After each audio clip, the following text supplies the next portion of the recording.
Boa noite a todos, que a paz do Mestre Jesus nos envolva. Um prazer muito grande estar aqui. Obrigado à comunidade do Cefa por me convidar novamente. Bom, hoje eu vou falar um pouquinho sobre, como vocês veem no título, dor e amor. São palavras que rimam, mas que quando pensamos sobre elas ou sentimos, nos trazem pensamentos e sensações tão opostas. A dor, quando nós somos acometidos ou ainda antes de que nos acometa, nós tentamos a todo custo evitar. Já o amor, nós procuramos durante todas as nossas vidas cultivar. E é isso que vai garantir o nosso adiantamento moral. Deixa eu só mudar um pouquinho rapidinho aqui, que fica mais fácil para mim, desculpa.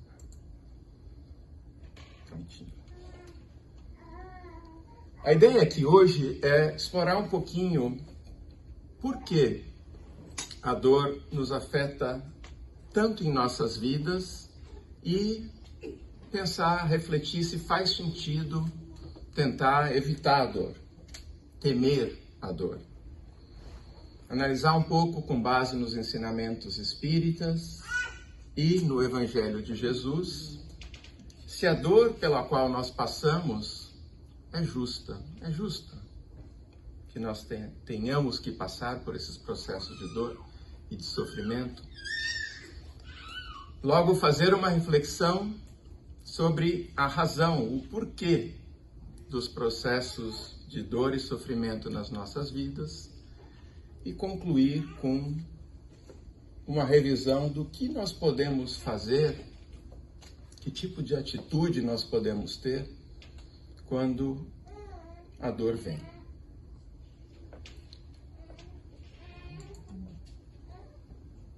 Eu começo perguntando a todos vocês, aqui na audiência, vocês podem levantar a mão para se expressar. Quem aqui na audiência gosta de sentir dor? Nenhuma mão levantada. Então deixa eu tentar inverter a pergunta. Quem aqui tenta evitar a dor, evitar o sofrimento, ou quando ela vem, quer se livrar dela muito rapidamente? Nós somos assim. E será que tem algum problema em relação a sermos assim? Será que é legítimo que nós nos sintamos dessa maneira? Jesus, quando estava antecipando a sua prisão, ele foi ao Monte das Oliveiras e adentrou o jardim de Getsemane e se colocou a orar. Ele se ajoelhou e orou ferventemente para o Pai, pedindo: Pai, se queres, afasta de mim esse cálice. Mesmo Jesus, em toda a sua grandeza, diante daquela situação que o aguardava, onde ele sabia que ia passar por sofrimentos, mostrou a sua humanidade de uma forma singela. A sua angústia naquele momento era tão intensa, já que ele sabia que ia passar não só por grandes dores físicas, mas também tremendas humilhações, que ele, como descrito no Evangelho de Lucas, chegava a ter suor de sangue. Até pesquisei aqui para o estudo da noite, será que isso era uma metáfora? Ou será que esse fenômeno existe? Realmente existe esse fenômeno, se chama hematidrose, eu nunca tinha ouvido falar, mas existe esse fenômeno, mas não dá para saber se Lucas estava se referindo ao sofrimento e ao suor de uma forma metafórica ou se de fato Jesus passou por esse estresse todo. Bom, o que isso nos revela? Isso nos revela que o temor à dor, ao sofrimento, é um traço da nossa humanidade. Então, tentando responder à pergunta, sim, é legítimo que nós nos sintamos assim, porque se até Jesus, em sua grandiosidade, porque estava encarnado num corpo físico, teve esse tipo de sentimento, imagina nós, tão mais pequenos que ele.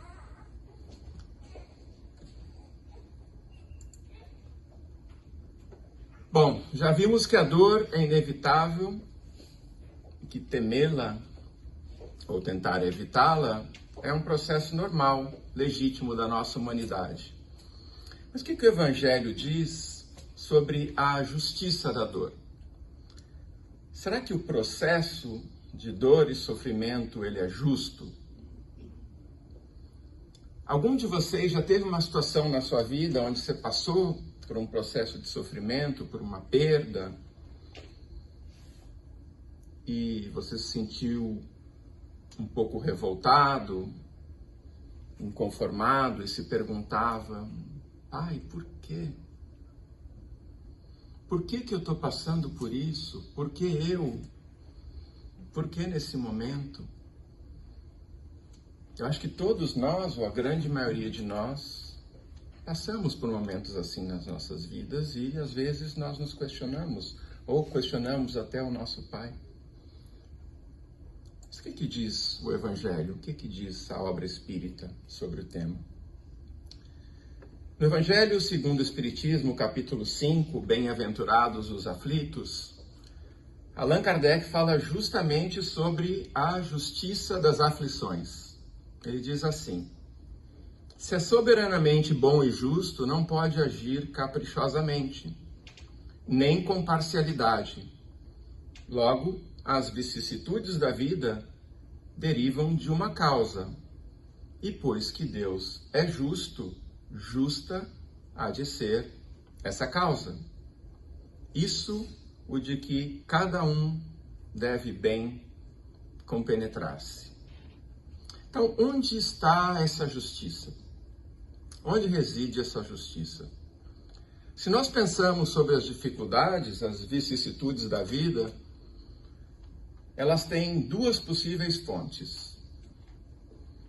Uma possível fonte é a nossa própria vida presente, coisa que nós fizemos na nossa atual encarnação. E a outra possibilidade, a outra origem, é de alguma vida passada. Mais uma vez, se nós pensamos, se nós refletimos sobre as dificuldades pelas quais nós passamos, algumas vezes nós conseguimos encontrar em nosso passado, nessa encarnação, situações em que causamos sofrimentos ou angústias similares, não necessariamente iguais, mas similares aos nossos irmãos. Naquele momento, quando nós éramos o agente da ação, nós não conseguíamos entender o que estávamos causando. Mas no momento que o agente é o outro e a ação está dirigida a nós, nós conseguimos entender perfeitamente. Isso não é incomum. É um pouquinho mais difícil nós enxergarmos a justiça da dor quando sua origem está uma vida passada. Nesse caso, talvez tenhamos que expiar um mal que fizemos a alguém, ou durante o nosso processo de planejamento encarnatório, nós definimos que queríamos passar por uma determinada prova para podermos avançar em alguma dimensão. Se a causa está numa vida passada, por que é mais difícil entender? Porque nós temos a bênção do esquecimento das vidas passadas. Então nós não nos lembramos exatamente do que ocorreu. Então é um pouquinho mais difícil fazer essa conexão entre causa e efeito. Por que estamos passando por isso? Mesmo nessa situação, vale sempre passar pelo processo de reflexão e tentar aceitar que aquele processo somente está ocorrendo pelo nosso bem e que ele passou pelo crivo da justiça divina. Assim, nós nunca podemos perder de vista que o que parece injusto do ponto de vista de uma mesma encarnação, de fato, não o é. O processo reencarnatório existe exatamente para que nós possamos passar por todas as experiências e termos todas as oportunidades para a nossa evolução. Na questão 921 do Livro dos Espíritos, Allan Kardec pergunta se o homem pode gozar de completa felicidade na Terra.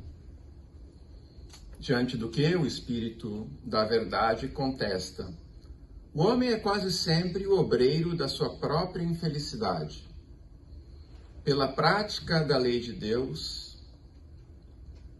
a muitos males pode forrar-se, proporcionando a si mesmo felicidade tão grande quanto o comporte a sua existência grosseira. Infelizmente, nesse planeta, a existência ainda é grosseira. Ou seja, a nossa felicidade não depende do outro, das circunstâncias, do que ocorre conosco. A nossa felicidade depende de nós mesmos.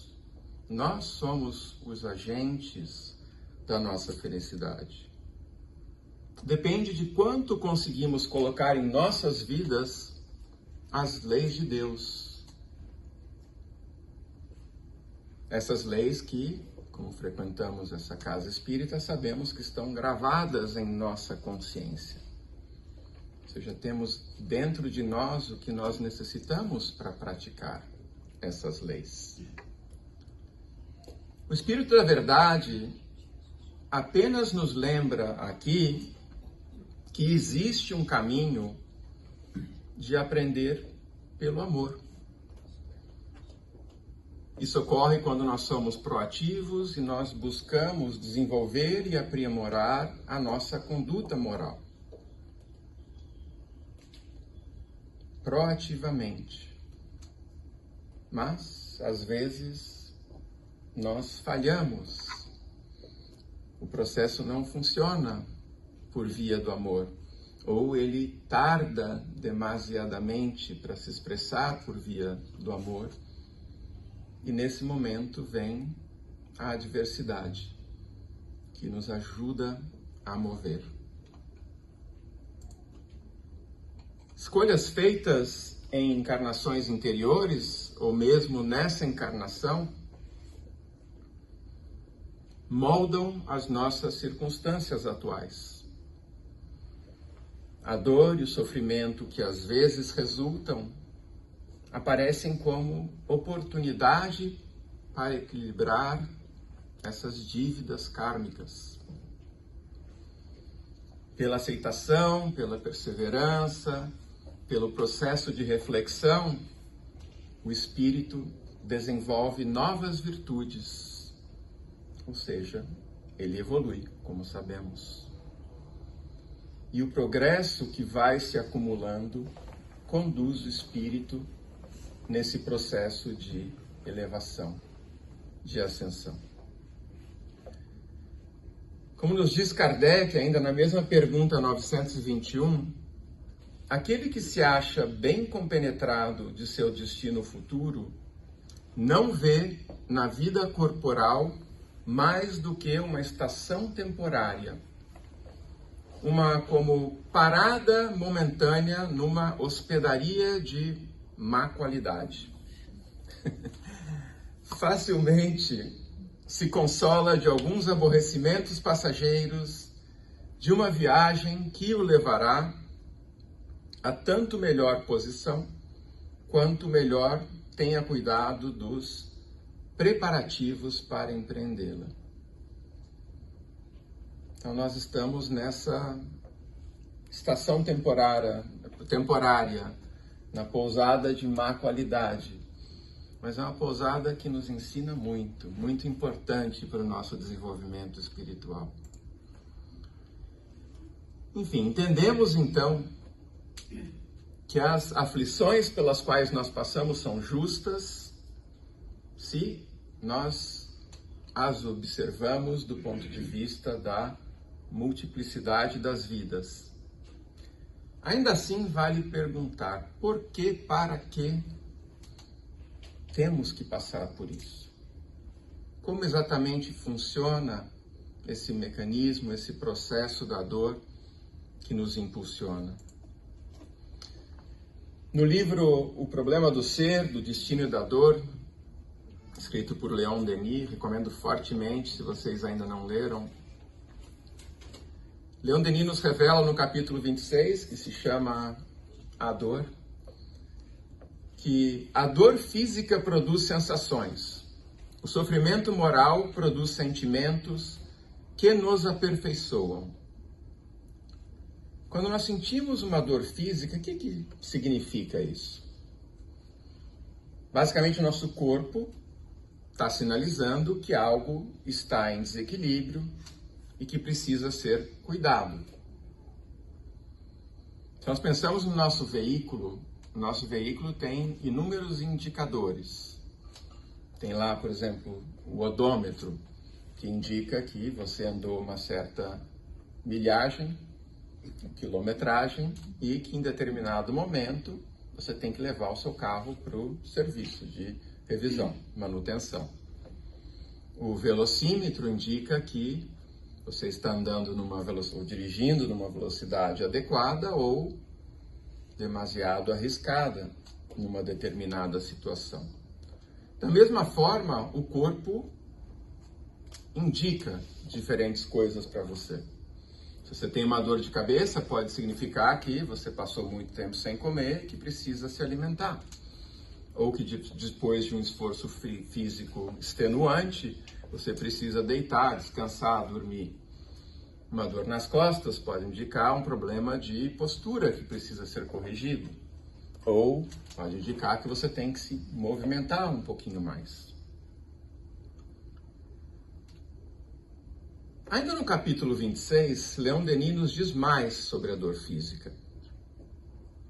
Ele diz: há as almas fracas, a doença ensina a paciência, a sabedoria, o governo de si mesmo. Quer dizer, mesmo a dor física, que supostamente está indicando um ajustamento no corpo físico, tem um componente, um papel a desempenhar na nossa evolução moral. Ela nos ensina a ter paciência, a controlar as nossas emoções. Muitas vezes nós ficamos doentes e, assim como não queremos ter a dor física ou a dor moral, queremos rapidamente a pílula mágica para sair da doença, da enfermidade, da dificuldade que a gente está passando. Então, ainda que tenha um componente físico importante, também nos ensina um elemento que é fundamental, o domínio das emoções para o nosso adiantamento espiritual. A dor é como uma asa dada à alma escravizada pela carne, para ajudá-la a desprender-se e a elevar-se mais alto. Também está no mesmo capítulo 26. Então, Leon Denis nos diz: uma asa que ajuda a alma escravizada pela matéria, pela realidade da matéria. Ou seja, a dor é um meio usado pelo nosso Criador para nos chamar à nossa verdadeira realidade. Qual é a nossa verdadeira realidade? É a nossa realidade espiritual. Nós somos seres espirituais, acima de tudo.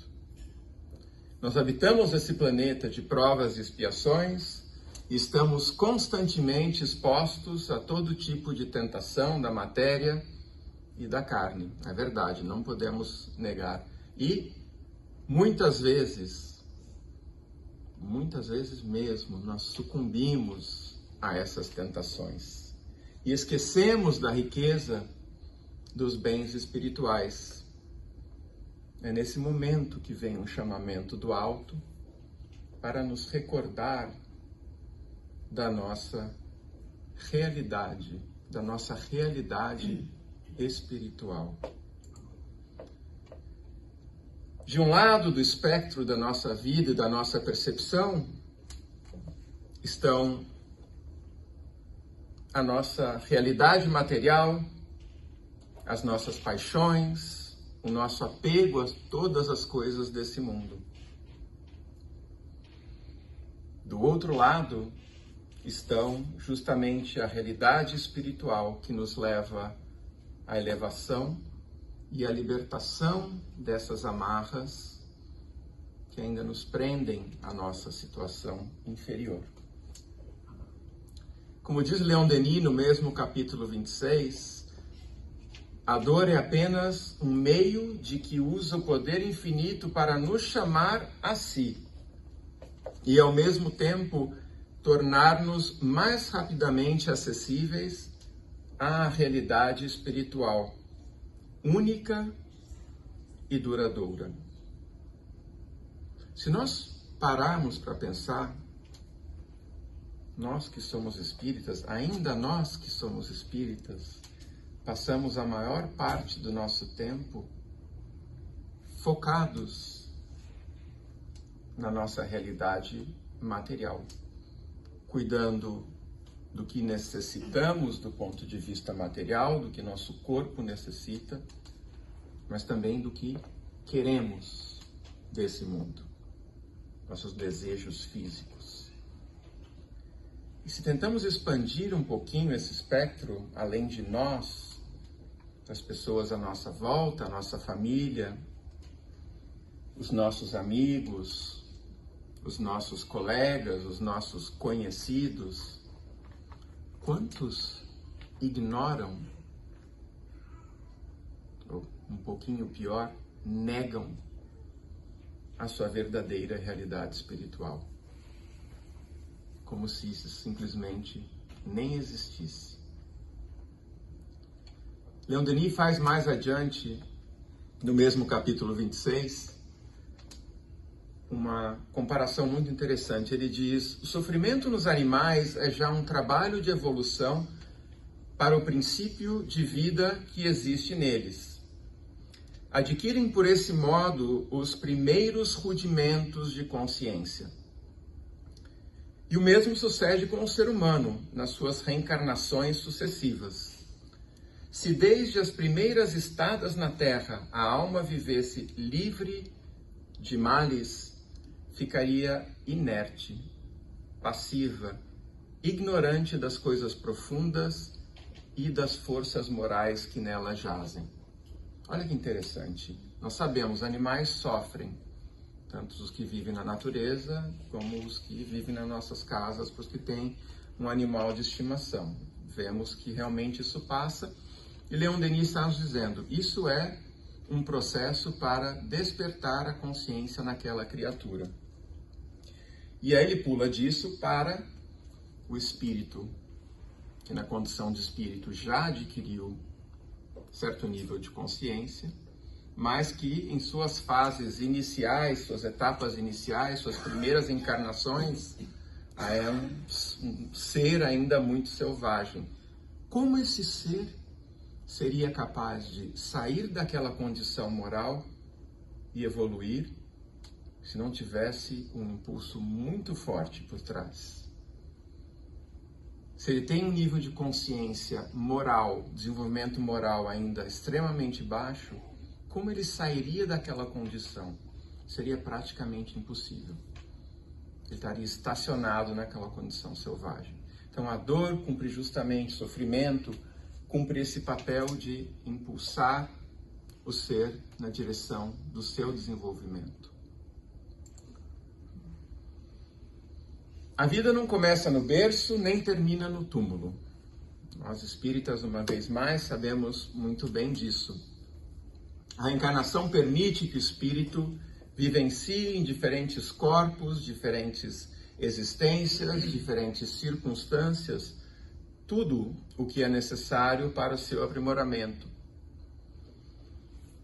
As situações dolorosas são, dessa forma, parte de um plano de resgate, de evolução, onde a alma é forjada nas provas da vida. Passar dessa ilusão da matéria, do apego que nós temos nesse mundo, às coisas materiais, às coisas carnais, à realidade espiritual, não é um processo fácil. Na verdade, é um processo extremamente difícil, nós bem sabemos. Nós somos criaturas ainda demasiado apegadas à nossa realidade material. Como diz Emmanuel, no livro Palavras de Emmanuel, psicografado pelo Chico Xavier, o sofrimento é a forja purificadora, onde perdemos o peso das paixões inferiores a fim de nos alçarmos à vida mais alta. Quase sempre é na câmara escura da adversidade que percebemos os raios da inspiração divina, porque a saciedade terrestre costuma anestesiar-nos o espírito. A natureza nos oferece metáforas perfeitas para nos ensinar como lidar com as adversidades. A ostra, esse ser tão frágil e silencioso, nos ensina uma verdade que é muito difícil entender e aceitar. A dor, quando ela é acolhida com inteligência, pode ser um motor de beleza e de transformação. Quando um grão de areia entra dentro da concha da ostra e a fere, a ostra não tenta expulsar o invasor. Ela, num processo extremamente paciente e resiliente, começa a envolver o seu invasor em camadas de nácar, até que aquela agressão inicial se converte em uma joia de rara perfeição. Para os filósofos estoicos como Sêneca, a dor não era um inimigo a ser combatido, mas um mestre severo que ensina, através da resistência, o verdadeiro domínio de si. Marco Aurélio, o imperador e filósofo, escreveu que o fogo prova o ouro e a adversidade prova os homens. A dor é, então, um processo de lapidação. Assim como o diamante precisa de pressão, muita pressão, e de tempo para alcançar o seu brilho, nós precisamos desses embates da vida para refinar a nossa existência e nos purificar. Por isso e para isso sentimos dor. E se essa é a nossa realidade, se ela é justa e benéfica, se é um ato de bondade do nosso Pai nos permitir passar por esses processos, então, como devemos agir quando algum tipo de sofrimento, de dor moral ou dor física nos acomete? Que tipo de reação podemos ter diante dessas situações? Leon Denis nos diz no capítulo, mesmo livro, Problema do Ser, do Destino e da Dor, mas no capítulo 24, que se chama A Disciplina do Pensamento e a Reforma do Caráter, que se meditarmos em assuntos elevados, na sabedoria, no dever, no sacrifício, nosso ser impregna-se pouco a pouco das qualidades dos nossos pensamentos. É por isso que a prece improvisada, ardente, o impulso da alma para as potências infinitas tem tanta virtude. Nesse diálogo solene do ser com a sua causa, o influxo do alto invade-nos e desperta sentidos novos. A compreensão, a consciência da vida aumenta e sentimos melhor do que se pode exprimir a gravidade e a grandeza da mais humilde existência. Então, meditar, refletir são atos fundamentais para nosso processo de aceitação da dor. A oração é um bálsamo que, quando bem aplicada, suaviza a pena e acalenta o nosso coração. Leon Denis faz aqui a comparação: quando nós professamos, falamos, pensamos em coisas boas, o nosso espírito impregna-se dessas coisas boas. Ele faz o paralelo com a oração. Quando você dirige para o alto um pedido, se é um pedido legítimo, que não pode ser Deus me livra dessa dor amanhã, mas um pedido de ajuda, de auxílio para passar pelo processo, ajuda será enviada. Estudar o Evangelho de Jesus e as obras espíritas também auxilia na busca de consolo e de aceitação. Quando nós entendemos a importância da dor no nosso processo evolutivo, para o nosso burilamento da alma, isso também auxilia no processo de cicatrização espiritual. Entender, racionalizar sobre o tema: a dor é justa, existe por um motivo, está enviada para o meu bem, para o meu crescimento espiritual. Isso nos beneficia.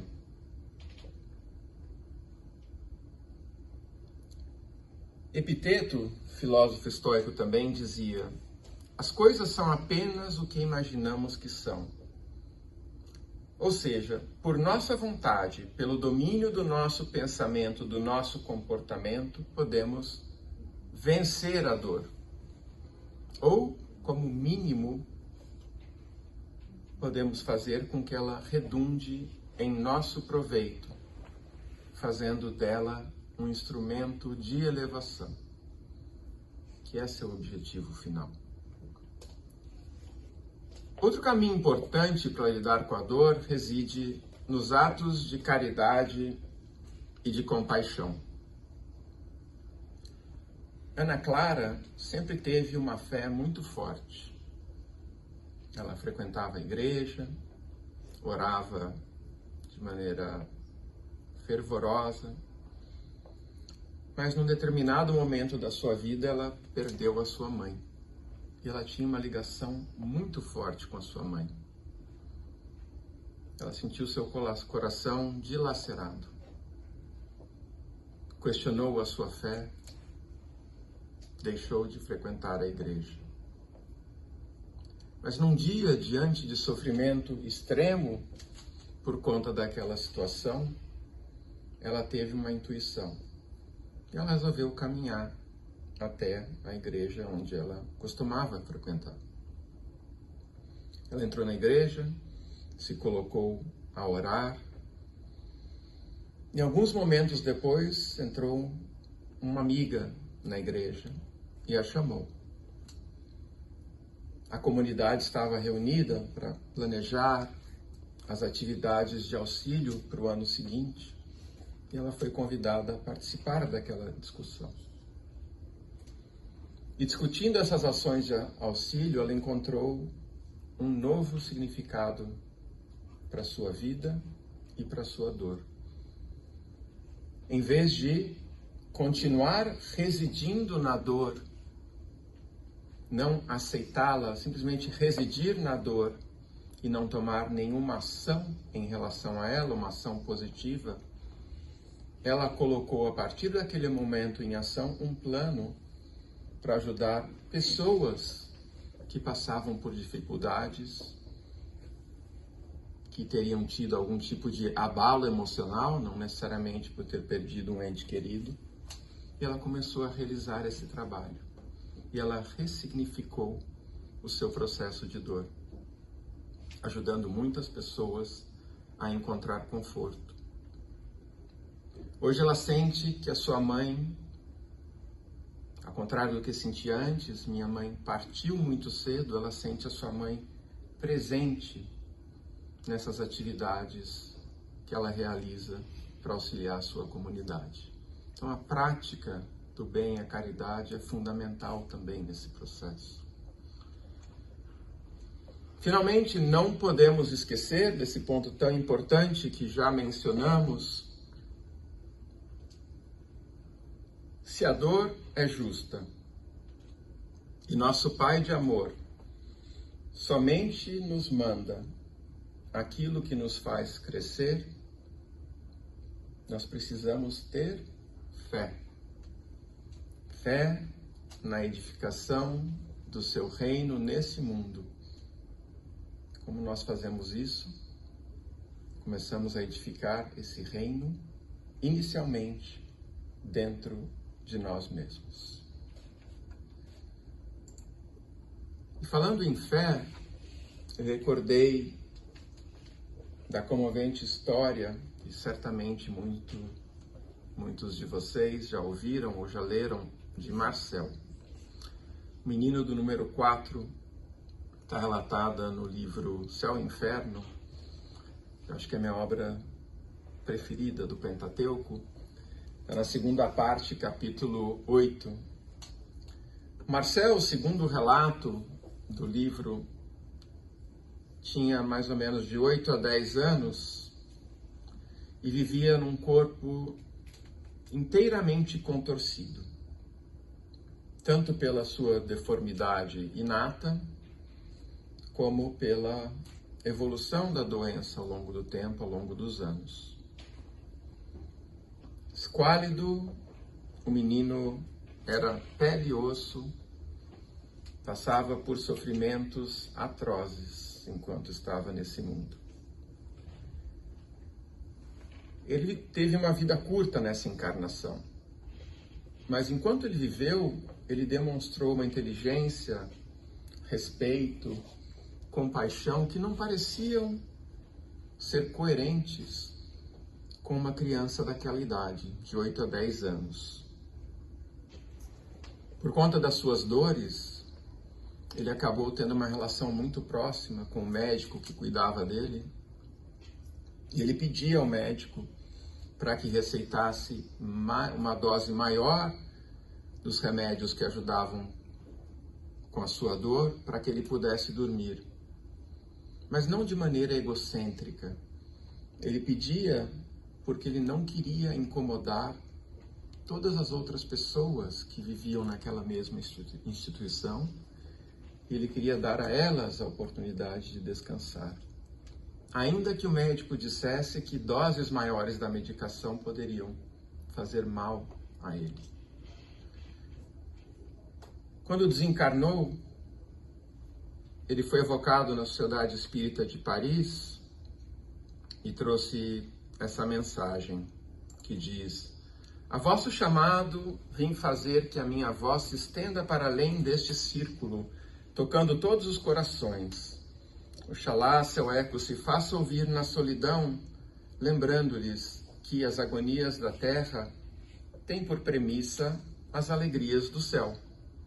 Que o martírio não é mais do que a casca de um fruto deleitável, dando coragem e resignação. Ela lhes dirá que sobre o catre da miséria estão os enviados do Senhor, cuja missão consiste na exemplificação de que não há dor insuportável, desde que tenhamos o auxílio do Onipotente e dos seus bons espíritos. Ela lhes fará ouvir lamentações de mistura com preces, para que lhes compreendam harmonia piedosa, bem diferente da de coros de lamentações mesclados com blasfêmias. Que grande exemplo de fé Marcel nos traz. Nos relembra que o auxílio sempre estará conosco se nós estivermos abertos para recebê-lo. Nos relembra quão importante é o processo de aceitação do que passamos, quando podemos vislumbrar que isso ocorre para o nosso bem, que o que vem depois será a recompensa, e que não devemos passar por esses processos reclamando, blasfemando. É fundamental o processo de entendimento para aceitação. Essa mesma mensagem, Marcel revela que a sua última encarnação, justamente nesse corpo frágil e nessa situação dolorosa, foi uma missão pedida por ele mesmo para finalizar o seu processo de purificação. E ele diz ainda que, numa encarnação anterior, passou por um processo similar, mas por uma vida inteira, até a velhice, para expiar faltas que ele teria que expiar.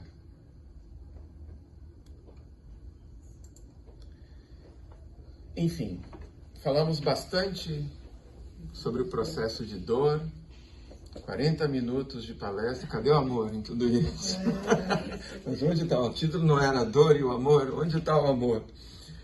O amor é, mais uma vez, a expressão máxima de tudo aquilo que nosso Pai faz por nós. Nós falamos sobre amor durante toda a palestra. Está mesclado na mensagem, ainda que o tema seja dor. A dor não existe para castigar ninguém. Não existe punição severa do nosso Pai. Existe aprendizado. Deus nos envia as vicissitudes, as dificuldades, os desafios, porque Ele nos ama. O amor do Cristo por nós glorificou a dor. Diante da cruz do Calvário, quão mais leve se torna a nossa própria cruz.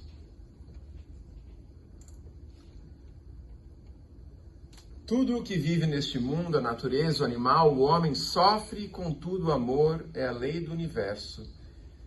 E foi por amor que Deus formou todos os seres. A dor acompanha cada um de nossos passos, espreita-nos em cada curva do caminho. Mesmo capítulo 26, falando sobre a dor, do livro O Problema do Ser, o Destino da Dor. O amor equilibra, a dor restaura, e por isso que ouvimos muitas vezes, nunca teria acreditado em Deus se não houvesse sofrido. Está em palavras de Emmanuel, por Chico Xavier, no trecho sobre filosofia da dor. E finalmente no capítulo 27, que ainda trata da dor, do livro O Problema do Ser, do Destino e da Dor, o capítulo 27 se chama Revelação pela Dor. Leon Denis nos diz: o sofrimento é apenas um corretivo aos nossos abusos, aos nossos erros, incentivo para a nossa marcha. Assim, as leis soberanas mostram-se perfeitamente justas e boas, não infligem a ninguém penas inúteis ou imerecidas.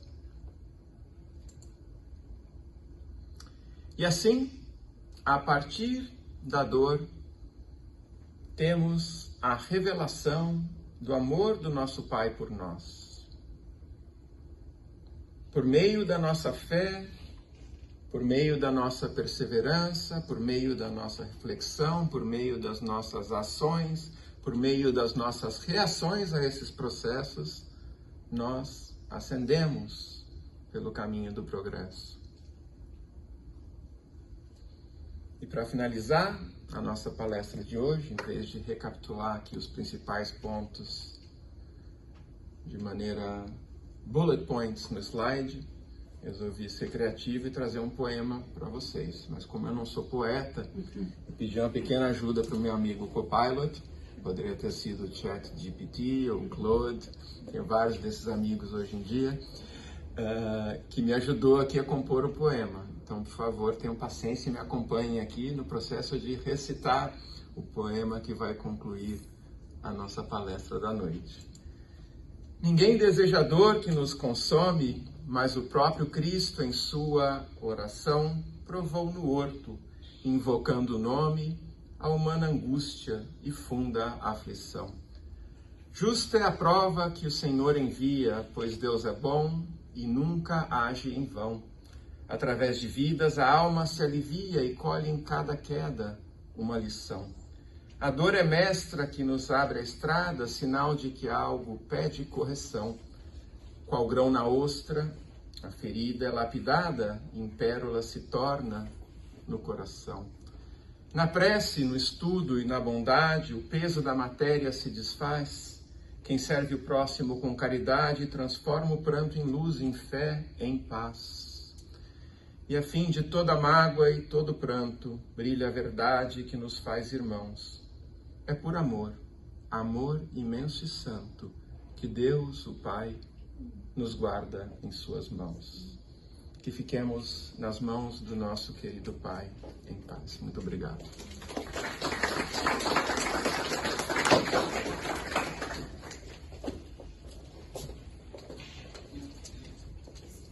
Ai, que poema lindo, Cláudio. Obrigada pelo, através de você, ter trazido isso. Obrigada mesmo.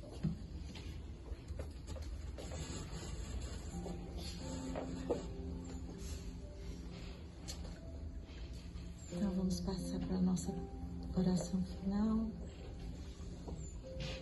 E em seguida seguimos aos passos. Deus de amor, agradecemos mais uma vez pela oportunidade de podermos nos reunir aqui e receber tantos ensinamentos, tantas maneiras de interpretar o teu amor por nós.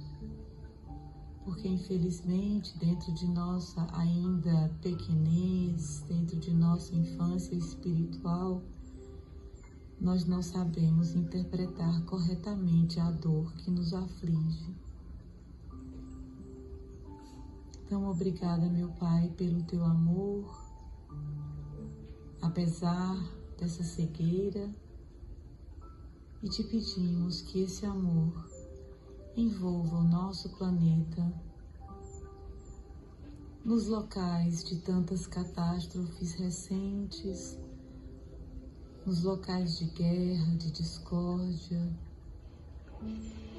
nos locais de dores, de doenças, de sofrimentos, de abandono, de drogas, nas penitenciárias. São tantos que precisam desse teu amor, Deus Pai. Que a tua presença, que a presença do nosso Mestre Jesus aí possa se fazer presente, fazendo brotar a fé, a confiança, a força no futuro melhor, num porvir melhor, e que nós possamos, já que nós temos a bênção dessa doutrina maravilhosa, contribuir na transformação desse planeta, começando por nós mesmos, levando aos nossos lares, nas nossas comunidades e por todos os locais onde nós estejamos presentes. Que as tuas bênçãos invadam os nossos lares, mentalizando os nossos lares, que aí uma luz divina e brilhante possa invadir todos os ambientes. Se porventura existir algum irmãozinho que aí esteja, que ele possa ser socorrido, amparado e levado para as colônias espirituais de ajuda e refazimento. Então, nesse momento, agradecendo mais uma vez pela oportunidade de aqui estarmos essa noite, te pedimos a permissão para encerrar esta reunião e te pedimos ser conosco, nos levando, nos conduzindo até os nossos lares e que nós possamos aqui voltar na próxima semana, revigorados e esperançosos. E que assim seja, graças a Deus. Então, nós vamos